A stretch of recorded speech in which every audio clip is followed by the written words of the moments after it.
Welcome to the LandCo podcast, an analytical behind-the-scenes look into land investing and land ownership, covering marketing conditions, current inventory, and updates on all relevant land ownership issues here in Illinois, mixed in with some timely hunting and fishing reports. All right, so welcome to the LandCo podcast. This one is a little different in that we are covering something going on at our hunt club, which is Double Cluck Farms in kind of northwest Canton. So we are actually here at the LandCo farm today, which is on the southeast side of Canton, talking about Double Cluck. A little confusing, but here's what's going on. We're here with Jason Heyer today, and this podcast is, all my audience can listen to this, but this one is kind of specifically intended for the members or potential members out at Double Cluck. So here's what's going on.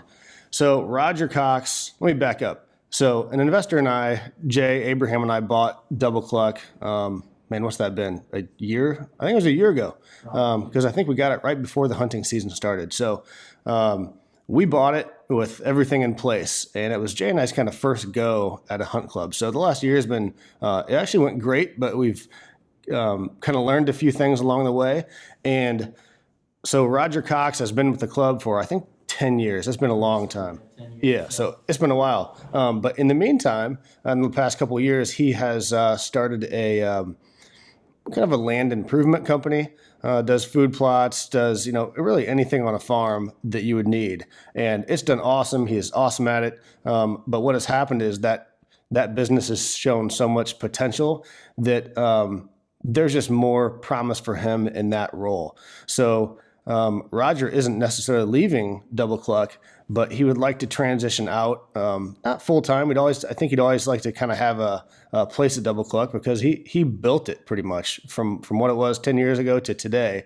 He built, but Roger is transitioning out to kind of move his focus to his company, because there's more potential there. We 100% get it. But what that means is we didn't think that not having somebody full-time at the club was good enough for our members. So we have brought somebody else in. And so Jason Heyer is with us today, and he is going to be the new farm manager at Double Cluck. And Roger is going to help us transition there. I don't know if that transition will be, 6 months, a year, 3 years, who knows? Roger doesn't even know. He just knows that he doesn't want to kind of leave us high and dry, because his heart is in this club. So this podcast is for the Double Cluck members to introduce Jason, tell you a little bit about him, and kind of give you a little info on how we see his role being a little different than Roger's has been in the past. So Jason, welcome to the podcast. Thank you. And so let's start with background a little bit, because this isn't a new position for you in terms of your kind of skill set. You're deeply planted in this industry, right? Is that fair to say? Yeah, absolutely. Okay, so why don't you give a little bit of background on, education, jobs, kind of hunting, passion, all that stuff, if you don't mind. So we'll just start when I was a kid. I always wanted to basically run my own or have my own duck club. So out of high school, going into college, I started off with like a biology degree.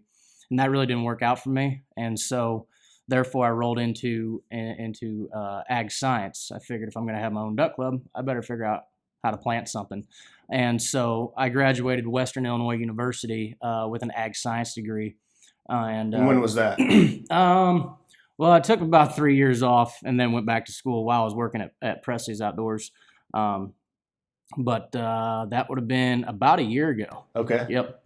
I graduated from Western there. So with that, I was still working at Presley's at the time, and found a job with a company in Tremont, and it was a fertilizer chemical company.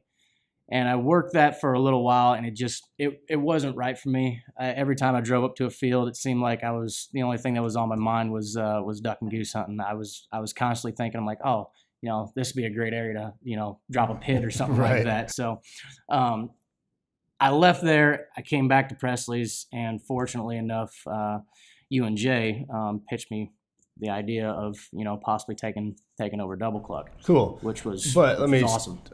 Stop you for a second, Yeah. because that background, the ag background, and the seed sales, fertilizer, that stuff, that's something that I don't necessarily have.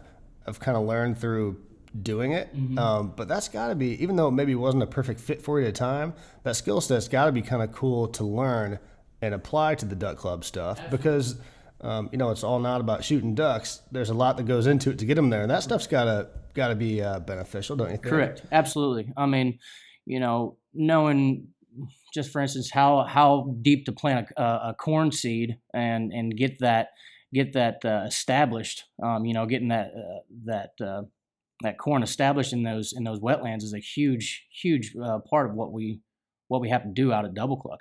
Getting a good stand of corn is basically everything that we're about. Yeah. And even getting the millet in, knowing the right time to plant that and how long it's going to take, and how much water you can put on it, and all that agricultural background kind of goes into a duck club or 100%. Double cluck. Yep. And even into like the upland stuff. I know that we're all sort of new with the upland stuff because it's just not prevalent around here. So, but planting is the same. If you're talking sorghum or whatever, soybeans, whatever you're planting, to make sure we have a good crop is essential for every aspect of hunting, whether it's dove hunting with sunflowers or wheat or corn for the ducks or whatever it is. That part is important because you're going to have bad years. There's things you can't control, but for the most part, getting those good stands is very essential for the success of our hunt club. So I was excited about that part as well. Moving forward a little bit, so talk about the kind of time at Presley's, which I think is also important because that's a very that group that Kelly's got together there is just very knowledgeable. Their network is great. And back into your hunting days, growing up, kind of, how you got started in it. Right. Yeah. I mean, Presley's was phenomenal for me. Everybody at Presley's hunts something in some or fishes. I mean, but most of the guys, they're constantly, either it's duck hunting, deer hunting, turkey hunting. I mean, they're always doing something.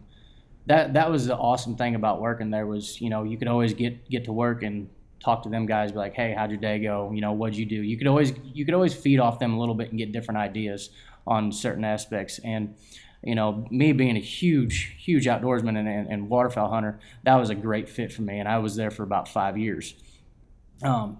Backing up a little bit, my dad was actually the one that got me started into waterfowl hunting. I probably started when I was about 4 or 5 years old, going to clubs in the Canton area, and hunting dry fields or water, whatever it may be, but bouncing around from some club to club because one might shut down or whatnot, or we just weren't happy. But I have grown up in this Canton area as far as a hunting aspect, and which led me up to being quote unquote a successful waterfowl hunter. For sure. And learning quite a bit. I'm out there as much as I can trying to learn something new because you can never figure it out. This sport can aggravate you as much as possible. And I'm talking about waterfowl here. It'll aggravate you as much as possible, and there's days that you really, really, really hate it, and then there's days that you just absolutely love it, and you want to keep on going and keep on going and keep on going. 100%. So that, back up again a little bit, because this is also something, the skill that I don't have. The Presley stuff, and not just you, but all those guys there, man. You talk about like knowing the technical side of everything they offer, from like duck calls to guns to decoys to all that stuff. Not that that's like always essential to know to be a successful hunter, but it's convenient and it's nice. So like the members out there, if questions about guns, decoys, calls, all that stuff. I mean, I've heard you and Dan talk, and like you lost me within a couple seconds. But I enjoy that stuff. So I think that'll be a good benefit for the members as well. Absolutely. I mean, when it comes back to the members, at Presley's, I was in the firearms department quite a bit. So, they can come to me for a lot of firearms questions. If they've got something that's going wrong with it, with a gun or something, I can usually figure it out. And if I can't, I can usually call somebody. Right. And the same thing with duck and goose calls. I can help teach them, how I learn. If they need something retuned, I can usually do that for them as well, or I can suggest something for them that might work best for them. Right. Cool. Okay. I think that's good enough for that part of it. So I want to talk a little bit about kind of realigned goals for Jason in contrast to what Roger did. Roger built the club. He and when I say built it, I'm saying the property. Like, I didn't see it 10 years ago, but I've been told, like, if you went there 10 years ago and looked at it then versus today, completely different farm. So, now we're shooting whatever it is, 500-600 ducks a year, and that is because of the conservation efforts that he did. So the fact that we're here it's because of him. But I think the farm, and we've ran into this on a lot of farms that we develop, not just, this isn't unique to Double Cluck. At some point, you can always tinker around with a farm and make it better, always. But at some point, it becomes about maintenance, minor improvements, and for Hunt Club specifically, I think it becomes about marketing the club and member satisfaction. So those two things, on at least from the owner's standpoint, those drive the revenue that help us keep the club. I'm not at a point in my life where I can do this just for fun. If it doesn't make money, then I just can't do it. That's just the kind of cold hard facts. I'm not there yet. I wish I could do it and just do it to have fun. If it loses money, it loses money. That's just not the case. So in my mind, the responsibilities of the person in charge need to shift a little bit to marketing the club, which we've done a good job about the past year. It's got, it's at a different place than it was before we bought it, but it has a ways to go. And satisfaction for the members. And I think we could still go a long way on that. But I think those are going to be Jason's two kind of primary goals. Doesn't mean that he's not going to be on the tractor from time to time, because there's weeks or months where it's like, it's cram time and all hands on deck, and we need you brushing blinds, we need you planting corn. So that's going to happen. And because of his background in ag and all this stuff, it's his job to make sure that stuff gets done. But I don't envision his time being on the tractor as much as I do marketing the club, talking to the members, helping them out, making sure they're happy, all that stuff. So, and we've talked about that, and that's not a surprise to you. So chat a little bit about that, because I think that may be a little different than a lot of farm managers and duck clubs. Like, you look up and down the river, and even out here, like, their job is to manage the farm from a maintenance standpoint, right? And it's not that that's not your job, but I think we'd like a little bit more to help market and make sure the members are happy. So chat a little bit about that. Yeah, I mean, I think one of the biggest things is, making sure that your members are satisfied. I mean, those are the people that you want to keep bringing back every year, year after year. And if you do that, at least in my opinion, the word of mouth is going to get out. This guy's going to, John over here is going to talk to Joe over here. For sure. And, that's how things start to develop for everybody, is, making sure that all your members are at first taken care of. And then on top of that, we do have to have great conservation out there. And that Sorry, our coffee machine. This happened last time too. Again, we need coffee to survive. That's so, right. That's right. I think it's coffee. self-cleaning over there. Sorry about that. But conservation is a huge thing. We want the members to come out there and obviously be happy about what they're walking out to, whether it be an upland field, makes it convenient for them. Trails are mowed and whatnot, and even for your duck hunters. Access to blinds, make those super easy for everybody. Make sure, they got heaters if they need them, decoys are ready to go. Just making sure that everything at the time being, or the time to come is a whole, and everybody is just satisfied and happy, and they want to come back out, and they want to hunt, and they want to shoot birds, and that's my biggest goal, is to take it where it is and just go one step further with it. That's exactly what I want. Got it. Perfect. And I agree with 100% of that stuff. And Double Cluck isn't full. We essentially stopped taking members last year because we wanted to make sure we didn't overcrowd the place. And I think there's room for a few more to get us to our income goal.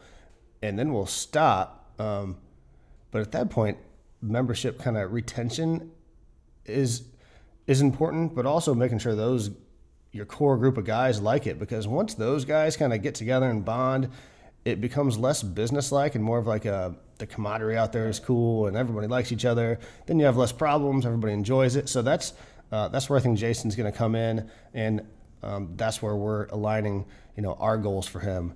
But again, just wanted to introduce him. I really think that you guys out there, the members at Double Cluck or any potential members, will love him. It's going to be a great fit. And again, Roger's sticking around. His responsibilities will shift a little bit to kind of help transition that, and he's going to help take care of some of the maintenance stuff and the property, all that stuff. But anyways, welcome aboard, Jason. And it is what's the date? It is Wednesday, right? Is it this? I think it's the 6th. So he has started, man. He is on board, and you'll probably see him around at the club. And duck hunting should be getting good. Like Yes, it tonight, should be. maybe. Yep. That's cool. I mean, from what I saw this morning, from yesterday today, I mean, birds are kicking around quite a bit more. I mean, right now it's a lot of the snow geese and speckle bellies, the big geese, your honkers and stuff. They're starting to kick around a little bit more, and I even saw quite a few more ducks today than I did yesterday. So everything's starting to. I think the stars are starting to align with the weather coming in. I'm hoping that this weekend we should pick up a bunch more birds. Nice.